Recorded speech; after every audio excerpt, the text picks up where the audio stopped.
Gazette du Togo, une vision sur l'actualité togolaise et sur le monde. Audi, vous y êtes et nous y sommes. Notre invité de ce matin, nous vous l'annoncions dès le démarrage de cette édition.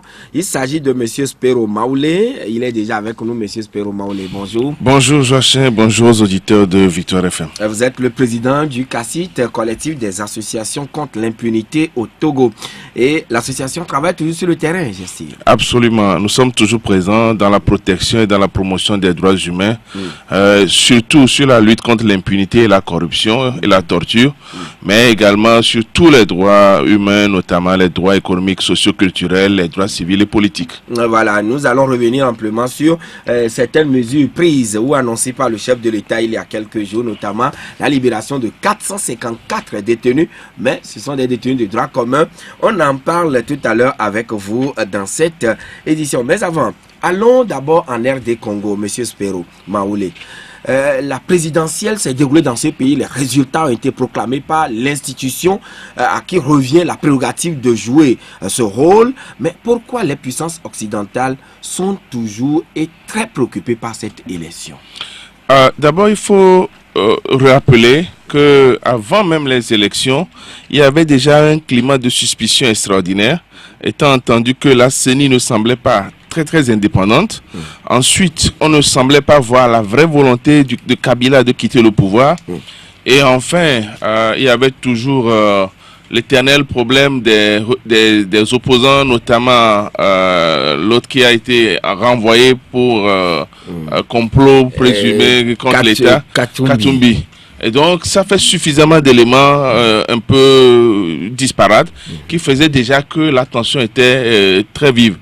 Ensuite, rappelez-vous que l'Église, très tôt, s'est impliquée sérieusement dans le processus démocratique du Congo et que très tôt, l'Église n'était pas très confiante en la CENI et avait annoncé qu'elle sera observateur et ça leur a permis de déployer 40 000 observateurs sur toute l'étendue du territoire. 40 000.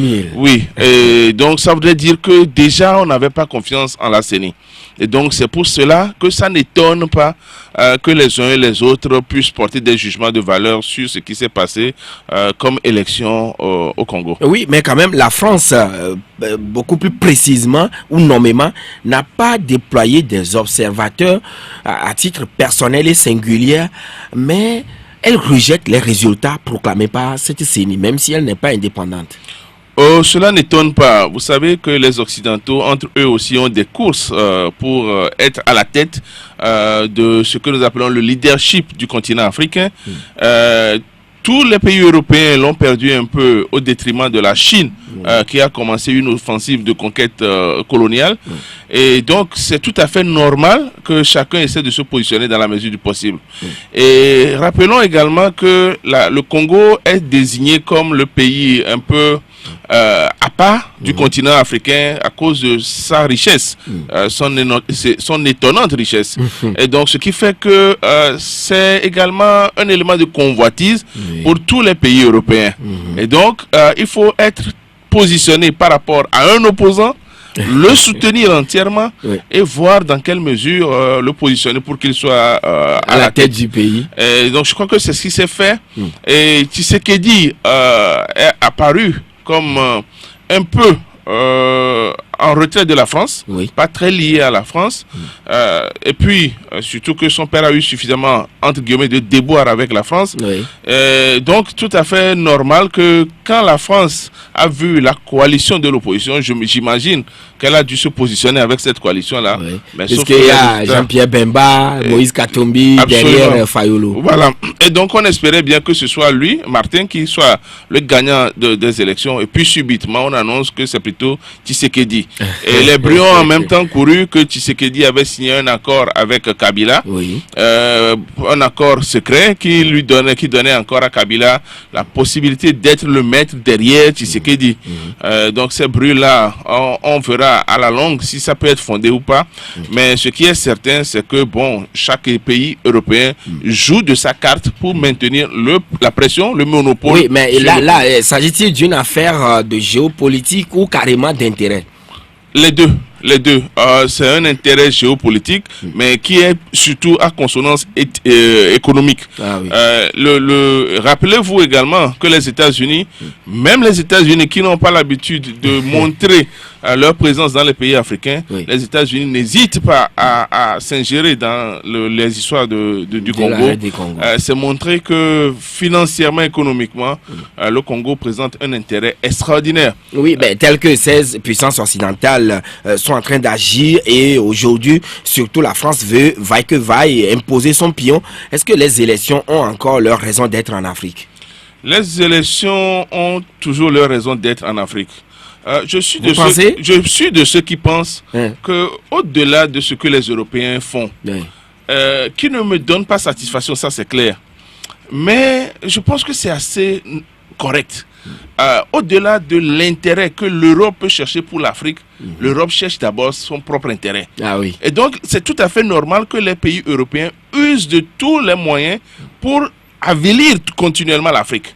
Et donc, il appartient maintenant à l'Africain lui-même de montrer qu'il a normalement une tête pour réfléchir, un cœur pour aimer son pays et la volonté de bien faire. Vous voyez, l'Européen, même si on dit par exemple que la France donne le dictat à nos pays pour donner un chef d'État, la France ne va pas elle-même envoyer quelqu'un directement pour être président du Togo. Il faudrait forcément passer par un citoyen togolais ou un citoyen africain, si on doit rester toujours dans le général, qui va donner son OK. Le soutenir en catimini? Absolument. Parfois même de façon très ouverte. Mais c'est le citoyen lui-même qui s'engage par son propre intérêt à recevoir cette aide-là et à devenir président. Et du coup, quand vous passez par ce chemin-là pour devenir président, vous êtes inféodé à l'Européen et vous ne pourrez pas faire autre chose que le dictat de l'Européen. Je prends souvent l'image de quelqu'un à qui on a remis par exemple 2 milliards pour qu'il tue son père. S'il tue son père, il ne va pas dire qu'il a remis l'argent qui a tué son père. C'est lui qui a tué son père. Donc l'Afrique, au-delà de tout ce qu'on peut reconnaître comme méfait de la colonisation, comme velléité d'avilissement de l'Europe, l'Afrique elle-même est la cause de son malheur. Nous avons suffisamment de jeunesse, nous avons suffisamment d'intellectuels. On clame notre souveraineté le plus souvent. Ce n'est dit que quand il y a l'intérêt d'un chef d'État qui est en jeu, et quand vous faites attention, dès que l'intérêt du chef de l'État ne souffre pas de cette phrase-là, on ne la dit plus. C'est toujours le cas. Quand par exemple un chef d'État, sans qu'on va commencer par lui dire que la communauté internationale demande, il clame très haut la souveraineté de son État. Mais quand on a besoin d'aide de l'Europe, on ne clame plus cette souveraineté, on tend la main et c'est vraiment dommage. Puisqu'on devient en ce temps-là un commandeur.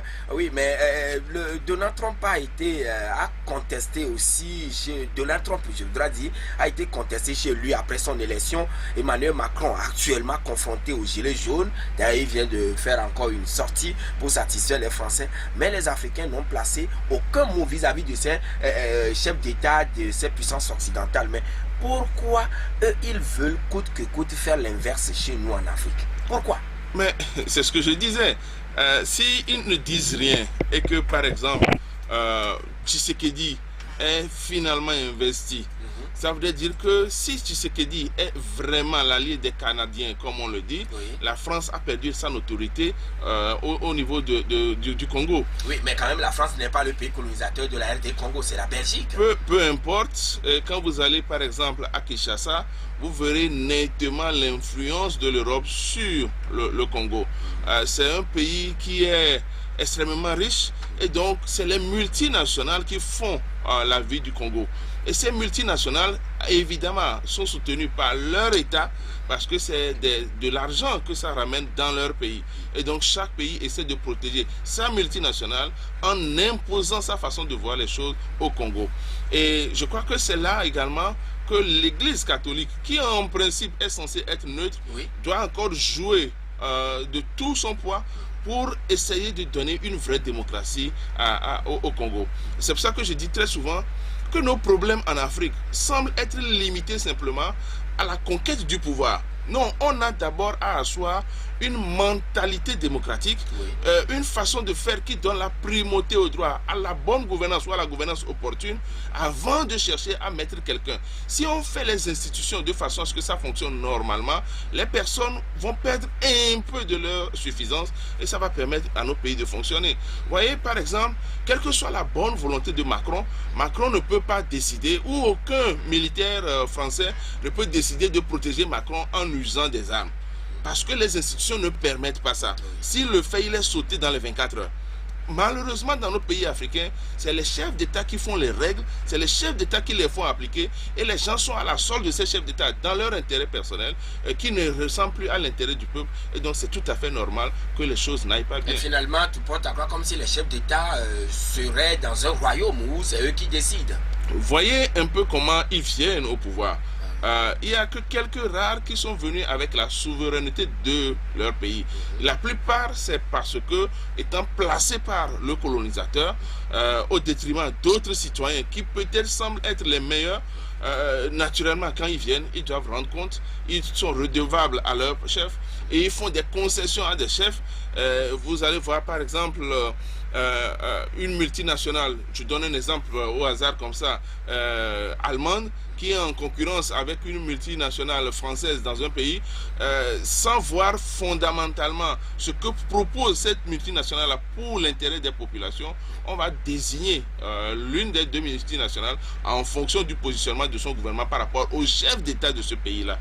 Et ce qui fait que malheureusement, les choses ne se font pas correctement. On ne peut pas faire, par exemple, une concession dans un État sans obtenir en principe l'aval de l'Assemblée nationale. Mais tout cela s'est contourné au profit du gouvernement ou au profit du chef de l'État, et ce qui fait que les choses ne fonctionnent pas bien en Afrique. Ce qui fait que les choses ne fonctionnent pas bien en Afrique, mais quand même on se rappelle bien de ce positionnement des Occidentaux qui a contribué énormément à la destruction de la Libye. La Libye aujourd'hui déchiquetée, la France est en première ligne. De la même manière, la Côte d'Ivoire a traversé une zone de turbulence assez grave. Tendons-nous encore vers un tel scénario avec la RDC, puisque les Tshisekedi me semblent leur inspirer confiance. Pour la Côte d'Ivoire et pour le Gabon, par exemple, c'est clair que c'est la France qui a fait la pluie et le beau temps. Donc là, on se comprend. Mais par contre, au Congo, la France est un peu limitée parce que c'est un pays où tous les États européens, tous entre guillemets, ont quand même leur précaré. Et donc du coup, ce n'est pas aussi évident, même la Chine. Donc c'est pas si évident pour la France de demander à ce qu'on fasse exactement comme ça se fait, par exemple en Côte d'Ivoire, comme par exemple au Gabon. Donc du coup, les choses sont un peu plus équilibrées. La Libye, la France a eu l'intelligence d'invoquer le droit humanitaire. Et ça a marché parce que à l'époque, probablement, tout le monde savait que si on déstabilisait Kadhafi, qui était la bête noire aussi bien des États-Unis que de la France que de tout sauf peut-être un peu l'Italie, si on l'enlevait, tout le monde trouverait un peu la paix. Et donc c'est pour ça que tout le monde s'est ligué pour que Kadhafi puisse partir.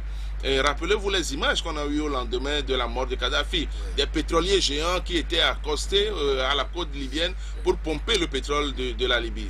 Et maintenant, malheureusement, nous sommes dans une instabilité extraordinaire en Libye. Ici, ça va être très difficile de revenir avec ce schéma-là, sauf si on décide de diviser le pays en plusieurs morceaux avec chaque pays, avec chaque État. Non plus un gouverneur, mais plutôt un président. Et donc, chaque président aura forcément son colonisateur en fonction des intérêts de ce pays européen. Et là, peut-être en fonction de la zone la plus minière dans le pays. Même dans ce cas-là, ça va être extraordinairement difficile parce que pour la plupart, les pays, il y a 2 ou 3 pays qui se partagent des mines, parce qu'il y en a tellement. Qu'on ne peut pas. Sur plusieurs années encore, mais on aura pompé. Est-ce que les populations tirent meilleur profit? Absolument pas, absolument pas. Quand vous quittez un peu Kinshasa, quand vous allez dans les zones de l'Est, les provinces, vous vous rendez compte que c'est 2 mondes différents. C'est comme quand vous quittez par exemple Lomé et que vous allez à l'intérieur du pays, vous voyez un déphasage complet. Les choses profitent pour les zones minières, mais les autres, ce n'est pas vraiment ça. Je pense que le Congo gagnerait vraiment à réasseoir complètement son fondement juridique. C'est-à-dire que c'est aujourd'hui l'occasion de se questionner, est-ce que nous pouvons faire une fédération ou une confédération ou un État unitaire? Et donc, sur la base de la réponse qu'on va donner, rétablir les choses. Parce que c'est un pays extrêmement vaste. Oui. Et comme c'est vaste, le pouvoir central n'arrive pas forcément à tout diriger. Et donc, du coup, on défavorise certaines zones non minières surtout par rapport à d'autres zones minières. C'est peut-être l'occasion de revoir comment redistribuer les choses correctement. Léo-fédéralisme? Le fédéralisme, ça pourrait passer. Mais vous voyez, il y a un exemple ici qui est tout proche de nous, qui ne montre pas vraiment que ça peut marcher. C'est le Nigeria. Oui. Le Nigeria qui est également un État fédéral. Mais c'est maintenant qu'il y a un peu plus de stabilité un peu partout. Mais vous voyez que les États n'ont pas le même niveau de développement. Donc il faut repenser les choses autrement. On n'est pas obligé de tout calquer sur le modèle européen.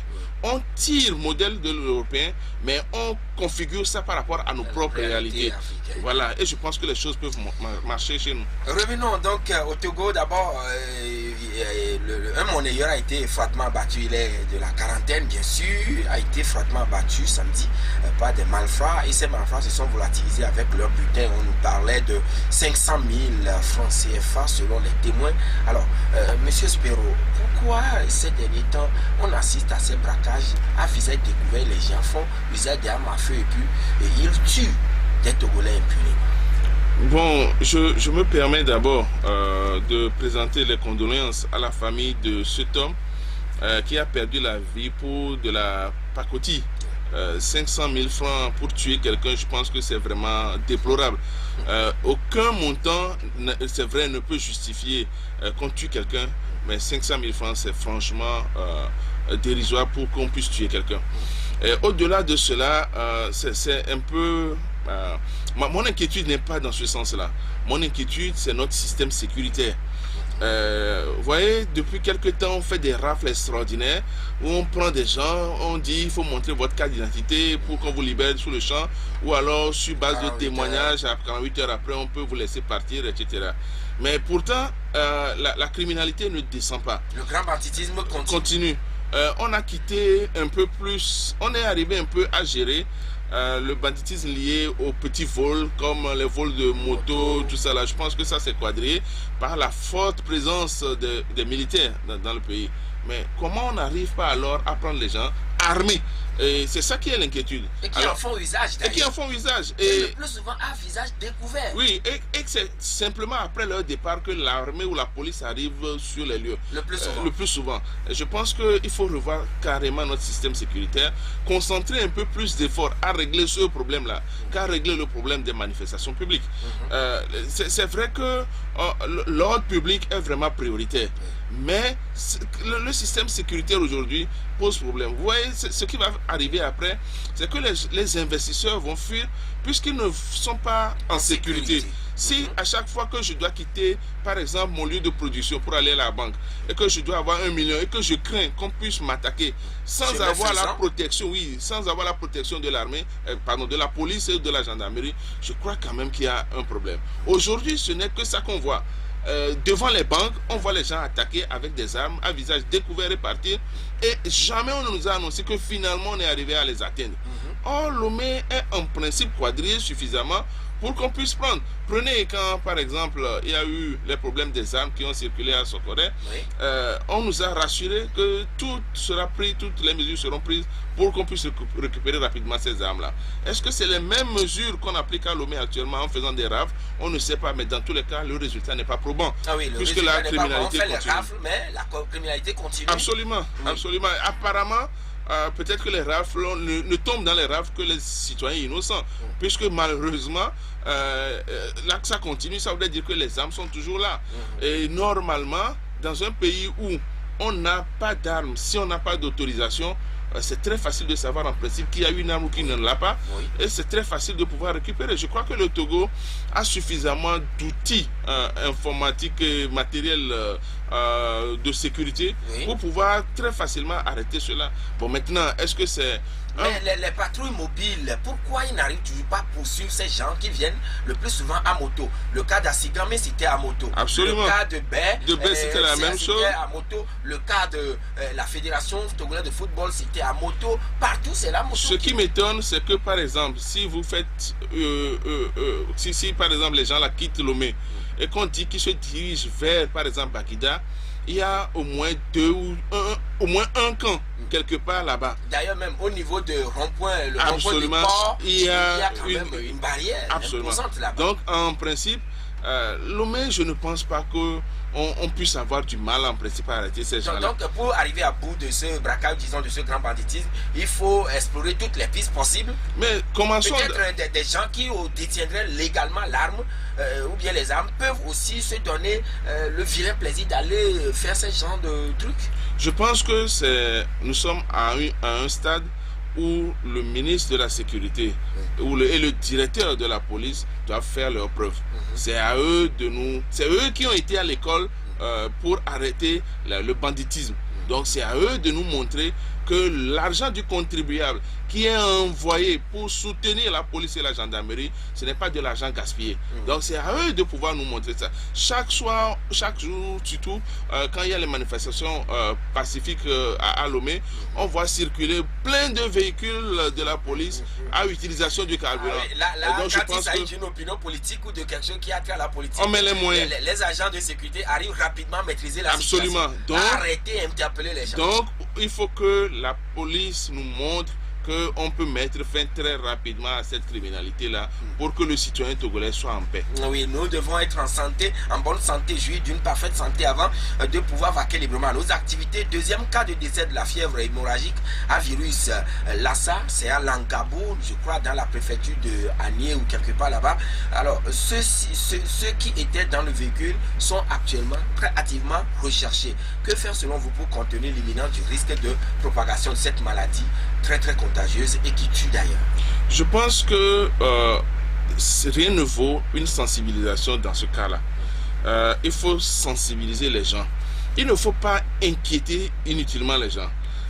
Je suis sûr que si on arrive à expliquer correctement à ceux qui étaient dans le véhicule l'intérêt pour eux-mêmes de se présenter très rapidement dans un centre de santé pour qu'on les prenne en charge, qu'on leur donne toutes les garanties qu'ils peuvent être soignés et sauvés, je crois que naturellement ils comprendraient.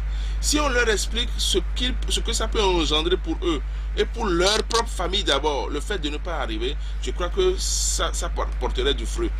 C'est peut-être l'occasion pour le ministère de la Santé de multiplier un peu plus la sensibilisation et à le faire non plus simplement en langue française, mais dans toutes les langues et à user de tous les moyens pour sensibiliser. Je vous ai entendu parler tout à l'heure des chefs traditionnels. Oui. C'est l'occasion de mobiliser les chefs traditionnels pour qu'ils sensibilisent les populations de base pour que les choses se fassent correctement. Et pourquoi ne pas mobiliser aussi les médias? Absolument. À tous les niveaux, à l'échelle nationale. Normalement. Ou bien le Togo n'a pas les moyens? Même sans moyens, je pense que à ce stade-là, si le ministère de la Santé vous envoie une note vous expliquant leurs difficultés de moyens, mais vous demandant de les aider à sensibiliser. D'ailleurs, c'est ce que vous êtes en train de faire. Avec 0 francs, on peut toujours faire ce travail-là. Oui. Mais c'est une question mais quand même, on dit aussi au grand mot, grand remède. Oui, bon, et je me rappelle que... L'État ne va pas nous dire qu'il n'a pas les moyens pour pouvoir rapidement sensibiliser la population de manière efficace et efficiente. Je me rappelle que quand il y avait eu la menace de l'Ebola, l'État togolais a pris beaucoup de mesures. On a vu même le chef de l'État s'impliquer personnellement. Et moi, quand je n'ai pas vu tout cela avec la fièvre Lassa, je me suis dit que c'est peut-être les médias qui font du bruit pour rien, qu'il n'y a vraiment rien. Alors c'est local. Enfin, c'est ce que je me suis dit. Parce que je ne comprendrais pas qu'il y a cette menace-là et que le ministre de la Santé, qui à des occasions a été très prolifique, ne rien dire sérieusement là-dessus, ne pas aller pas même une conférence de presse pour essayer de délivrer des messages. C'est ce qui m'étonne un peu et c'est vraiment dommage. On aurait mieux fait. Vous voyez, à un moment donné, on a l'impression que tout le Togo se résume à la politique. Il y a des moments où des ministres abandonnent leur charge, leur portefeuille pour se mêler de la politique. Mais maintenant qu'il y a des choses qui sont dans leur domaine spécifique, on ne les voit pas intervenir. C'est ça qui me fait mal. Parce que la sécurité civile liée à la santé, liée à tout ça, c'est un problème fondamental. On est chef de gouvernement, on est ministre pour servir le peuple. Et justement, le peuple doit être servi dans ce cas-là. Et donc, on peut même couper l'argent dans d'autres secteurs d'activité pour remettre les... Mais voyez, quand vous prenez le budget togolais sur la santé, ce n'est pas le meilleur poste ministériel qui soit pourvu. Et donc, vous voyez, vous comprenez que la santé même pose problème. Ne préoccupe pas tellement les premières autorités.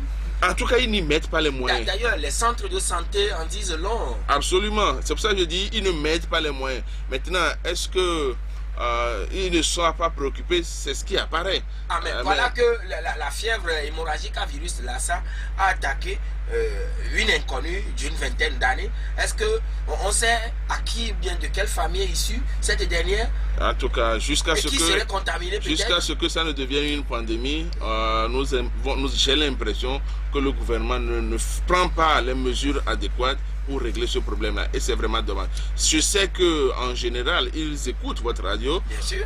Je me permets d'être le messager de la pauvre population pour les exhorter à prendre des mesures vraiment urgentes et idoines pour que cette fièvre-là soit circoncise au Togo. Oui. Alors, parlons un peu de la politique et la C14 qui relance encore ces manifestations de rue, et ce serait le 26 janvier prochain. Préparatif de 2020 ou bien pression pour s'inviter dans le débat pour les réformes? Ça peut être un peu de tout.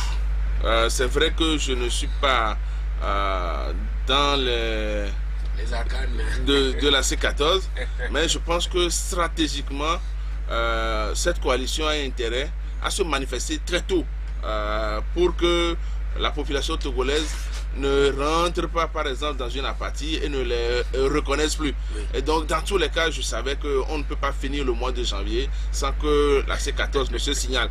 Maintenant, est-ce que... Mais quand même, nous sommes en début d'année. Oui, mais il n'y a pas... On est arrivé à faire des élections pendant la période des fêtes. En début d'année, on peut quand même continuer. La politique n'a pas de période précise. Et je crois que, bon, moi, ma seule inquiétude, c'est de savoir si,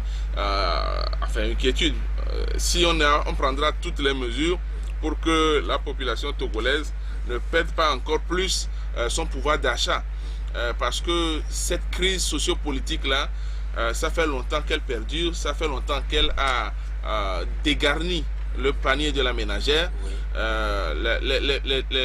Si vous voyez, le taux de prostitution augmente, tout simplement parce que il y a plein de familles qui n'arrivent plus à subvenir aux besoins de leurs enfants, et pourtant les enfants veulent aller à l'école, on leur demande d'aller à l'école, et donc les filles sont obligées de se chercher les moyens financiers par tous les moyens. Les parents perdent leur autorité parce qu'ils ne donnent plus à manger, les enfants se livrent à la délinquance.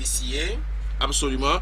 Et donc même les petits travaux qu'on faisait avant, ce n'est plus possible parce que quand vous les faites, vous n'êtes pas payé sur le temps. En même temps, il faut attendre peut-être plusieurs jours parce que celui qui doit vous payer, lui-même, il n'a pas les moyens. Et dans la même période, dans le même temps, il y a des gens qui vivent dans une parfaite opulence. On les voit faire des démonstrations de gaspillage d'argent. Mais bon, c'est dans un pays démocratique, chacun fait selon ses moyens. Dans un pays démocratique, chacun fait selon ses moyens, dites-vous. Mais où sont les institutions qui doivent constituer des garde-fous pour contrôler chacun? Les institutions, voilà le problème. Est-ce que nous avons des institutions qui fonctionnent parfaitement? Vous voyez, il y a une institution qui lutte contre la corruption. Jusqu'à présent, on n'a pas encore de résultat, pas même un seul résultat qui nous soit communiqué pour dire que voilà, on a arrivé à avoir sur tel dossier des gens qui ont été corrompus, on a pu prendre de leur argent pour remettre à la caisse nationale, dans le trésor public, et que voilà ce qu'on a fait. On n'a jamais eu de ces informations-là. On a eu une cour des comptes qui existe depuis, qui est censé donner des résultats probants. Jusqu'à aujourd'hui, je ne sais pas trop ce que ça donne. Plutôt, ce qu'on voit, c'est qu'on apprend par exemple qu'au niveau de Togo Télécom, il y a encore des licenciements à hauteur de 500 employés. On voit par exemple des jeunes entrepreneurs fermer leur entreprise parce que même les startups, ça ne bouge plus. Absolument, et surtout que quelle que soit votre productivité, OTR est derrière est là pour prendre de l'argent. Et il y a la Caisse nationale de sécurité sociale qui ne tarit pas de moyens pour coincer les entrepreneurs. Donc finalement, nous vivons dans une situation extrêmement compliquée pour les entrepreneurs individuels. Et donc, ces situations-là ne sont pas bonnes. Normalement, dans un État qui est démocratique et qui fonctionne bien, c'est les particuliers qui sont riches et les politiques sont pauvres. Et quand vous voyez dans un pays... Le secteur privé est en floraison. Absolument. Quand vous voyez dans un pays des politiques extrêmement riches et des investisseurs privés extrêmement pauvres, sachez que ce pays-là n'est pas démocratique, que c'est la corruption. Là, il y aurait-il le pillage ou bien plutôt la... Forcément, il y a la corruption, il y a les pillages. Et vous voyez ça beaucoup plus dans les États africains que dans les États européens. Mais pourquoi ce contraste sur le sol là, mais disons sur le continent noir, et comment est-ce que les institutions n'arrivent toujours pas à gérer, réguler ces situations? Oui, mais le problème, c'est que les hommes sont plus forts que les institutions dans nos pays. Donc, institutions de pacotille? Pas de pacotille, forcément de façade, peut-être, oui. Et parfois, il y a ces institutions ne marchent que si ça ne va pas à l'encontre d'un dignitaire ou du chef de l'État lui-même. Ça marche. Parfois, non. Et surtout quand ça doit aider à soigner l'image du pays, ça marche. Mis à part ça, les choses ne marchent pas. Vous voyez, il y a par exemple des pays africains où les responsables, la CNDH par exemple, marche parfaitement. Ça voudrait dire tout simplement que dans ces pays-là, le chef de l'État essaie de corriger tout ce qui est lié aux droits de l'homme. Donc il y a des pays par contre où rien ne marche. Vous voyez le président d'une institution de la République qui est obligé d'aller faire des courbettes pour pouvoir avoir de l'assise. Ça ne marche pas. Il y a même parfois des ministres qui ont la bonne volonté de faire du bon travail à leur poste, mais ils ne sont pas, le poste n'est pas financé, et donc ils ne sont pas des ministres de premier rang, ils sont des ministres de seconde zone, et donc ils sont obligés de rester là-bas et de penser plutôt à s'enrichir au détriment. Quand on leur donne 20 millions, ils préfèrent prendre 10 millions et mettre dans leur poche en attendant. Et vous voyez que le ministère n'avance pas et personne ne se plaint et puis on est là-dedans.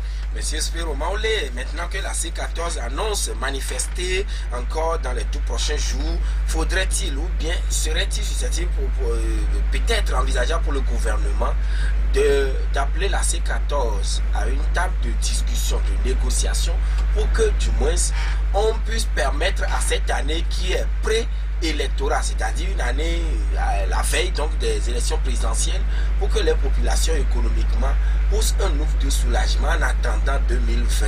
Ou bien il faut laisser encore, puisque la politique supplante tous les autres aspects de la vie de la nation. Mais avant de répondre, on va marquer la pause et on revient tout à l'heure. Ce lundi, nous recevons pour vous M. Spiro Maoulé. Il est le président du collectif des associations contre l'impunité au Togo, CACIT. Alors, tout à l'heure, M. Spiro, je vous posais la question de savoir, faut-il que le gouvernement appelle la C14 à la table de discussion et échanger par rapport aux nouvelles donnes, puisque nous sommes en début d'année, que de les laisser et aller encore à un bras de fer qui, finalement, pénalise toujours les pauvres citoyens que nous constituons? Je crois qu'il ne faut pas oublier, et nous l'avons dit à plusieurs reprises avant même les élections, que les élections ne seront pas la solution à la crise politique du Togo. Que la crise politique du Togo doit être résolue obligatoirement par le dialogue. Et cette inquiétude était également relayée dans les recommandations de la CEDEAO qui a dit que le dialogue doit se poursuivre. Et moi, ce qui m'étonne... Mais on a vu comment elle aussi a traité... Absolument. Bon, c'est encore un autre problème. Mais moi, ce qui m'étonne, c'est que ce soit le pouvoir, que ce soit la coalition, tout le monde sait qu'on a besoin de dialogue. Alors, qu'est-ce qui empêche le dialogue? Pourquoi les gens ne veulent pas? Nous sommes dans un pays africain. Et dans un pays africain, le dialogue ne peut pas être rompu. Pourquoi on ne veut pas le faire? Nous sommes citoyens d'un même pays. Et ça fait longtemps que moi je crie que normalement à cette étape-là, le chef de l'État, qui est le président de la République togolaise, qui est le garant de la continuité des institutions, est obligé de prendre sur lui, d'inviter les acteurs politiques à s'asseoir pour trouver une solution durable et réelle à la crise togolaise. Est-ce que ce ne serait pas synonyme de il s'abaisse ou bien il diminue? Non, non. Fait appeler les gens à discuter est plutôt signe d'élévation. Ça montrerait qu'il est au-dessus de la mêlée et que quand vous êtes père de famille et qu'il y a des problèmes à la maison, vous n'allez pas dire que si j'appelle les enfants pour venir qu'on règle le problème, que vous êtes abaissé. Plutôt que vous vous êtes élevé. Aujourd'hui, la personne qui doit faire l'unanimité, c'est le chef de l'État. Et c'est lui qui doit appeler les acteurs à la table de négociation. Mais le problème, c'est que malheureusement, on a l'impression que ça ne viendra jamais. Et chacun... Alors que nous sommes entre nous, Togolais. Mais absolument. Et chacun reste dans son camp. Et je crains que malheureusement, ce qui va arriver, c'est que la C14 sera obligée de créer sa stratégie de conquête du pouvoir en dehors du gouvernement. Le pouvoir va essayer de continuer sa stratégie de conquête du pouvoir en dehors de la C14. Ou de conservation du pouvoir. Ou de conservation. Ça fera deux blocs antagonistes et on risque d'aller encore forcément à des négociations. Maintenant, ça va prendre quelle forme?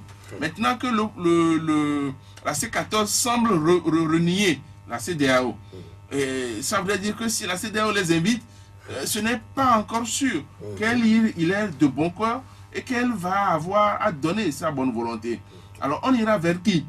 C'est ça le problème. Parce que malheureusement, nous n'avons pas, par exemple, au Togo, un ancien président ou un ancien président de l'Assemblée, ou en tout cas quelqu'un qui fasse l'unanimité aussi bien une personne ressource. Oui, pour les politiques que pour l'opposition que pour le pouvoir. Il y a évidemment Monseigneur Bariga qui, à l'époque, avait essayé de jouer ce rôle-là à travers la CVJR. Mais ce qu'il a subi, je ne suis pas sûr qu'aujourd'hui, si on lui propose de faire encore la médiation, il soit très enclin à courir pour le faire. Donc ça veut dire qu'on ferme les portes vers un dialogue. Si on ferme les portes vers un dialogue, il n'y a que deux possibilités. Ou bien le pouvoir muscle toujours et impose unilatéralement une façon de faire les choses, ou alors la C14 essaie de créer le désordre et donc malheureusement la population va en pâtir. Moi, je ne l'ai jamais caché, même si je reconnais que la seule arme pour l'opposition, c'est de faire les manifestations. La seule vraie arme, c'est de faire les manifestations. Je n'ai jamais caché ma psychose quand il y a manifestation, parce que je sais que très souvent, ça se transforme en une course entre les jeunes et les militaires, en des bastonnades, en des brimades extraordinaires. Et franchement, dès que vous... parfois annonce, même en des morts d'hommes. Très souvent, pas parfois, très souvent. Et dramatiquement, il y a toute une série de jeunes enfants qui sont morts dans les manifestations à cause des manifestations pacifiques publiques. Oui, mais voilà, vous travaillez sur la thématique, la lutte contre l'impunité, mais jusqu'alors, les enfants comprennent, les deux élèves de Dapaon, les manifestations de 2017, des enfants ont trouvé la mort à Mango, etc. Et même dernièrement, le 8 décembre, un enfant a trouvé également la mort, mais personne n'est inquiété à ce jour.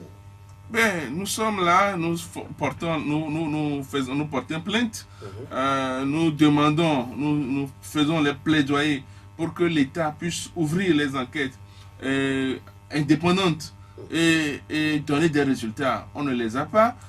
Malheureusement, l'Assemblée nationale, qui a également un pouvoir de contrôle sur l'action gouvernementale, n'interroge pas le gouvernement pour avoir des informations précises là-dessus.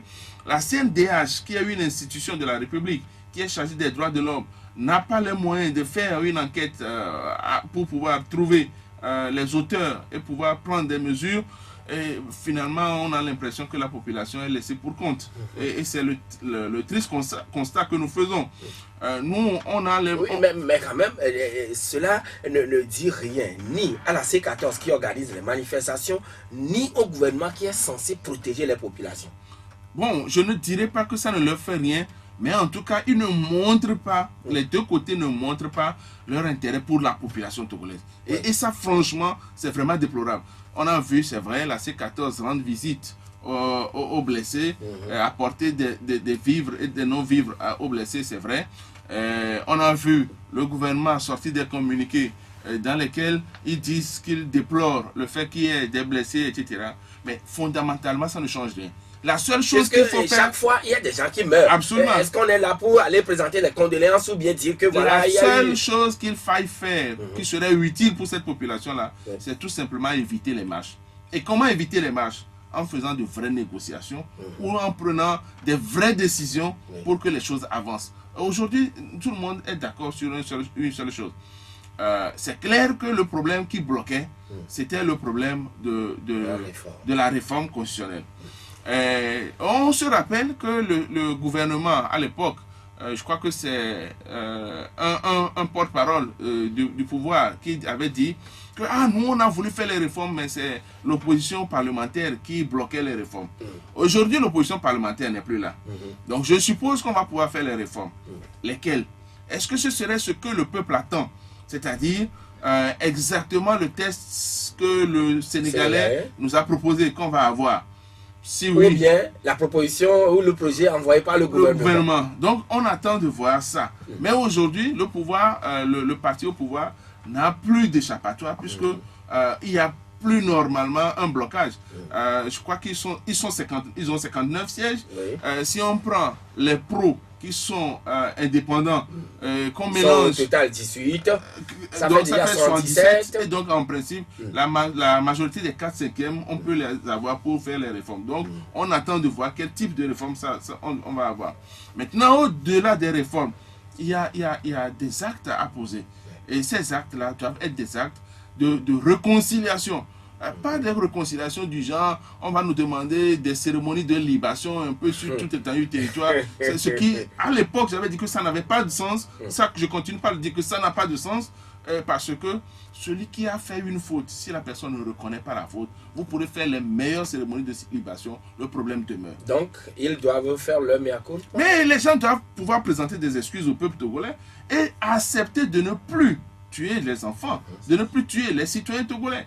Et dans ce cas-là, nous irons tous vers une réconciliation. La réconciliation ne se décrète pas. C'est celui qui a fait la faute qui va vers celui qui l'a offensé pour lui présenter. Mais j'avoue que c'est un acte de courage qui nécessite de vrais hommes. Et de vrais hommes, on en a besoin maintenant au Togo. En tout cas, demander pardon, est-ce que ça affaiblit ou bien plutôt ça renforce? Les gens se disent que quand vous demandez pardon, vous montrez que vous êtes faible. C'est faux. C'est faux. Quand vous demandez pardon, l'acte d'aller demander pardon signifie que vous acceptez de vous humilier. Et ça n'appartient pas à tout le monde. C'est les gens forts seuls qui peuvent accepter à un moment donné de perdre un peu pour gagner beaucoup. Et si vous ne le faites pas, le jour où vous serez contraint de le faire, c'est en ce moment que vous aurez tout perdu. Si on vous oblige à demander pardon, c'est vraiment déplorable. Mais si vous-même vous demandez pardon, c'est toujours un élément de plus. C'est toujours un élément de plus. Alors, la grâce présidentielle, le chef de l'État l'a accordée à 454 détenus. La dernière fois, c'était le 3 janvier, mais quand même, on n'a recensé aucun détenus politiques dans les 454. Comment comprenez-vous cela? Puisque vous militez toujours pour la libération des personnes qui sont longuement en détention. Mais avant, Pelé a une question à vous poser d'abord. Pelé, vous êtes en direct. Bonjour. Oui, bonjour. Oui, nous vous écoutons, Pelé. Oui, bonjour, invité. Bonjour. Bon, d'abord, pour cette assemblée qui a pour nom quelqu'un laisse, quelqu'un prend. Et je voudrais dire qu'on a plus besoin de 59 plus 18 égale 77. Donc le RCP a la majorité de faire ces réformes-là. Je voudrais dire à l'opposition qu'il faut qu'il change de stratégie pour atteindre l'objectif de 2020. Merci. Merci, bien noté pour vous. Foucault, bonjour. Allô? Oui, bonjour, Kakou. Bonjour, M. Diachou. Oui, nous vous écoutons. Oui.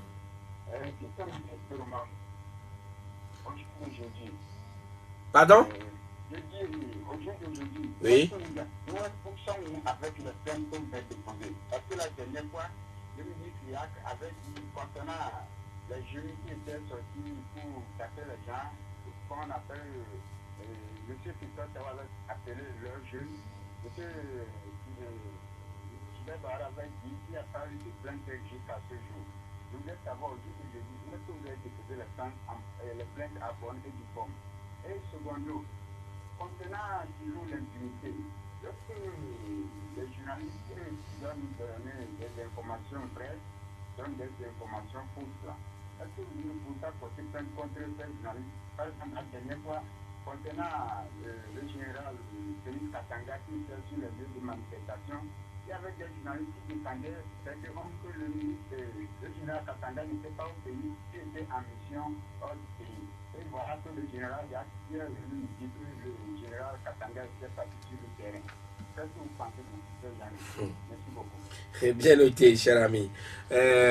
Monsieur Kwame. Monsieur Joachim, bonjour. Oui, bonjour. Monsieur Spero, bonjour. Bonjour.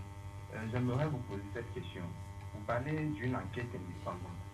Supposons que je viens de tuer quelqu'un et que vous venez encore me demander à moi indépendante. Est-ce que ça serait possible? Et qu'on vienne à vous, vous demandez quoi? Que je fasse une enquête indépendante. Est-ce que c'est possible? Quelles sont les actions que vous, en tant que société civile, contre l'impunité plutôt, vous faites vers le boucher meurtrier quand on dit une manifestation est interdite? Si la manifestation est interdite, cela voudrait dire qu'il faut tuer les manifestants. La dernière fois... Oh là là, il est coupé, cependant, il a quand même posé la question, si une manifestation est interdite, est-ce qu'elle est synonyme de tuer ceux qui viendraient manifester tout de même? Nous allons prendre Kwame, bonjour. Oui, bonjour monsieur Jasson. Oui, nous vous écoutons Kwame. Je salue monsieur Spiro. Bonjour. Oui, vu la situation aujourd'hui au Togo, est-ce que il n'est pas sérieux maintenant à vous là, à la société civile, d'organiser les colloques pour conscientiser un peu la jeunesse sur tout ce qui se passe, surtout en Afrique? Et par rapport à quoi concrètement? Bon, je voulais par rapport au problème de constitution, réforme constitution, là. Il n'est pas temps de faire quelque chose à l'image de l'Afrique. Nous allons faire les copies, toujours les copies collées de la France et des Occidentaux là. D'accord, bien noté. Et nous allons commencer par là. Monsieur Kwame, il vous a posé la question, vous l'avez écouté. Si il ne vous revient pas de conscientiser la jeunesse africaine en général par rapport à tout ce que le continent vit comme problème. Je pense que ça, nous le faisons. Nous écrivons beaucoup, nous disons beaucoup de choses, mais c'est que malheureusement, les gens n'entendent rien. Maintenant, faire des colloques suppose qu'il faut rassembler des gens. Est-ce qu'on a les moyens de rassembler à la fois plus de 50, 100 personnes? Non. Maintenant, les gens qu'on éduque, les gens pour lesquels on renforce les capacités, ces gens doivent être le relais. Est-ce que ça se fait véritablement? Je ne crois pas. Et parfois, ce qui est plus dramatique, c'est que nous avons des actions que nous faisons à l'endroit des politiques. Et vous vous rendez compte que quand vous invitez les politiques, ils ne viennent pas. Les politiciens, les chefs des partis politiques majeurs qui doivent arriver, ils ne viennent pas. Ils n'envoient que peut-être, même pas leur lieutenant direct, mais quelqu'un qui n'a pas d'incidence. Et quand il va rendre compte, on ne l'écoute même pas. Et donc, du coup, le message qui est véhiculé, le message ne porte n'est pas bien disséminé. Mais on continuera pas à le faire. Il ne faut pas baisser les bras. On va continuer par faire le colloque. Et quand vous avez parlé tout à l'heure d'enquête indépendante, qu'est-ce qu'on doit y comprendre? Les enquêtes indépendantes, normalement, il y a quelqu'un qui a dit si je tue et qu'on me demande de faire une enquête indépendante, je ne peux pas accepter. A priori, nous, on ne va pas dire qui a tué ou qui n'a pas tué. Mais nous, on veut faire la lumière, savoir qui exactement dans le système a tué. Et cette personne-là doit pouvoir répondre. Mais en réalité, c'est pour ça que je dis que malheureusement, nous n'avons pas la démocratie en Afrique. En réalité, quelqu'un a tiré sur un enfant et pendant une manifestation pacifique. Et l'enfant, en plus, n'était pas manifestant. Oui. Et pire encore, il est un petit garçon. Et donc, normalement, ce simple événement doit pouvoir entraîner des démissions en cascade. C'est-à-dire que forcément, au niveau de l'état-major, on doit savoir qui a fait ça. Oui. Et cette personne doit pouvoir démissionner d'elle-même. On doit pouvoir l'arrêter, juger cette personne. C'est parce que tout cela ne se fait pas que nous on demande une enquête indépendante pour savoir véritablement en dehors du pouvoir qui a fait ça. Mais finalement, qui doit donner le signal? Si nous prenons par exemple le cas de cet enfant de 11 ans qui était dans son bleu mécanicien et qui froidement a été abattu, en tout cas on lui a tiré une balle dans l'œil. Alors, qui doit donner le signal pour qu'on punisse celui qui a commis ce crime? Pour faire une enquête indépendante, il faut forcément l'acceptation du gouvernement. Parce que il y a eu un tir. Oui. Et donc, on va pouvoir poser des questions, par exemple, à des militaires qui étaient en fraction là-bas. Oui. Vous ne pouvez pas poser des questions à des militaires si vous n'avez pas l'autorisation de l'état-major. Donc c'est forcément le chef de l'État, ou alors le ministre de la Justice, ou alors le Premier ministre qui doivent normalement donner l'autorisation à une enquête indépendante. Oui, en tout cas, nous avons appris à l'époque quand même que le groupe des 5 a rencontré les autorités togolaises par rapport à ce crime, disons, à cette bavure-là qui a eu lieu. Et nous apprenons d'elle-même que la maman de ce petit enfant aussi, est sous le choc, est décédée hier ou avant-hier. avant-hier. Malheureusement. Maintenant, est-ce que le G5 va se prononcer par après au moins? Je ne suis pas sûr parce que c'est un problème, je ne dis pas un minime, c'est un sérieux problème, mais qui est un problème de politique interne. Un citoyen togolais qui est mort relève de la politique togolaise. Oui, donc, mais je si ne vois nous pas... allons à Bruxelles ou bien en France ou aux États-Unis, Dans ce cas, oui. Là, ils vont... Absolument. Dans ce cas, ils seront obligés de poser la question, mais ils ne rendront pas public les informations. C'est la politique internationale. Il faut que les gens soient Maintenant, informés. si une manifestation est interdite et on aperçoit un manifestant sur le lieu, est-ce que cela est synonyme de le tuer, de le Non, liquider? absolument pas. Absolument pas. Et quand je profite pour répondre à quelqu'un qui a demandé est-ce que vous avez porté plainte formellement? Vous savez, porter plainte suppose que vous avez réuni un certain nombre d'éléments probants. Il ne s'agit pas simplement de dire nous portons plainte contre X, d'écrire un document comme ça et envoyer.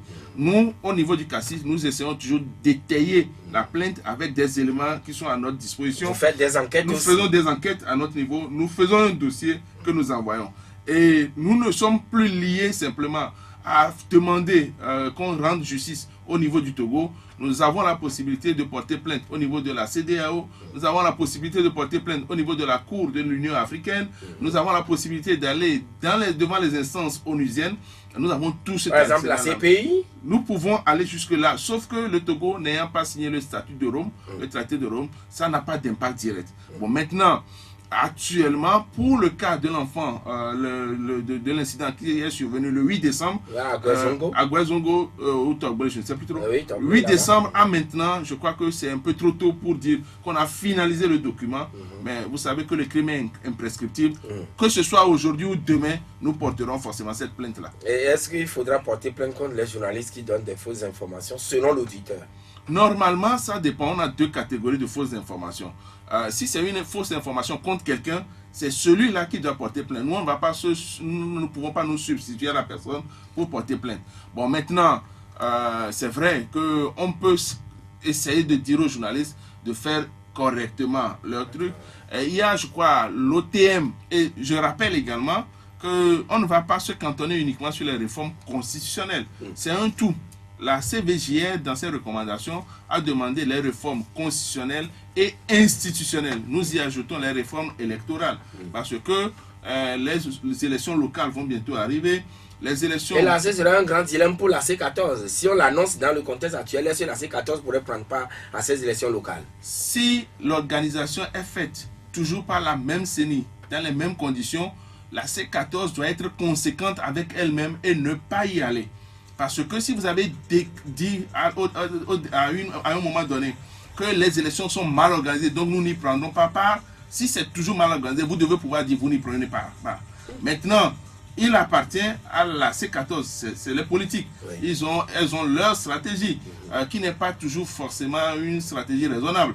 Donc ça leur appartient à la C14 de décider. Mais moi je dis, s'il faut être cohérent avec soi-même, si on ne change rien à l'organisation des élections, la C14 ne devrait pas y aller. Sinon ça signifierait que c'était une erreur stratégique de ne pas aller aux législatives. Et même si c'est le cas en 2020 aussi? Absolument. Tant que les choses n'ont pas changé, tant qu'on n'a pas changé la CENI, tant qu'on n'a pas changé les institutions telles que la Cour constitutionnelle, la CENI, la C14, normalement ne peut pas aller à ces élections-là. Puisque la C14 a dit à plusieurs reprises qu'elle n'est pas d'accord avec Kadanga, qui doit partir parce qu'on a dit de reformer la CENI avec 8 de leurs membres. Donc si les 8 vont, alors on comprend que la C14 peut aller aux élections. Mais si les 8 ne vont pas et que c'est toujours de façon unilatérale que la CENI est composée et que la C14 y va, ça veut dire qu'elle n'est pas conséquente avec elle. Alors, et vous êtes déjà pressenti pour être le Premier ministre? Bah, être Premier ministre de quoi? Du Togo? Oui. Non, personne ne m'a Pour approché. remplacer peut-être le monsieur Classou Selom. Personne ne m'a approché. Personne ne m'approchera probablement pas. Je suis encore dans mon rôle de défenseur des droits de l'homme et je m'y contente en attendant. Monsieur Spero Maolé, merci d'être venu. Le plaisir est pour nous. Voilà, madame, monsieur, c'est fini pour aujourd'hui. Merci à vous tous qui nous avez reçus chez vous. Alors, cette émission, vous allez la suivre également sur la gazette du Togo.com. Je salue au passage Delphonse Akpaki. Bonne journée à vous toutes et à vous tous et excellente semaine à mon frère et ami, mon collègue. Il s'appelle Kokou, le Parisien derrière la baie vitrée, qui a su mettre en œuvre cette émission. Bonne journée à vous tous. La Gazette du Togo, une vision sur l'actualité togolaise et sur le monde.